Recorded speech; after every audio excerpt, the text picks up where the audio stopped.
महाभारत का युद्ध चल रहा था। भीष्म पितामह अर्जुन के बाणों से घायल हो बाणों से ही बनी हुई एक छैया पर पड़े हुए थे।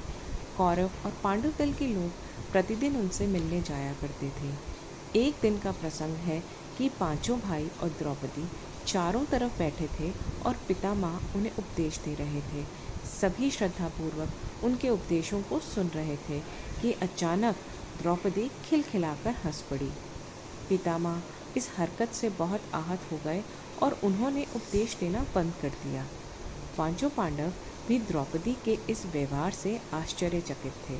सभी बिल्कुल शांत हो गए। कुछ क्षणों उपरांत पितामह बोले, पुत्री, तुम एक सभ्य कुल की बहू हो, क्या मैं तुम्हारी इस हंसी का कारण जान सकता हूँ? द्रौपदी बोली, पितामह, आज आप हमें अन्याय के विरुद्ध लड़ने का उपदेश दे रहे हैं, लेकिन जब भरी सभा में मुझे निर्वस्त्र करने की कुचेष्टा की जा रही थी, तब कहाँ चला गया था आपका ये उपदेश?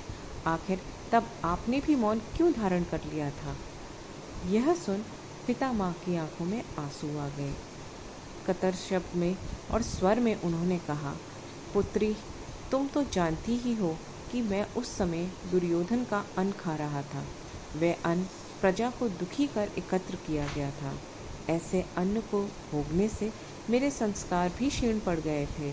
फलस्वरूप उस समय मेरी वाणी अवरुद्ध हो गई थी और अब जब उस अन्न से बना लहू बह चुका है, मेरा स्वाभाविक संस्कार वापस आ गए हैं और मेरे मुख से उपदेश निकल रहे हैं।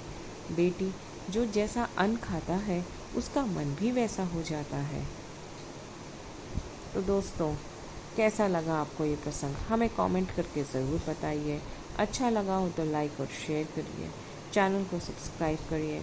मिलते हैं और ऐसे ही नए प्रसंगों के साथ। तब तक अपना और अपने नियर एंड डियर वंस का ख्याल रखिए। शुक्रिया। Take care.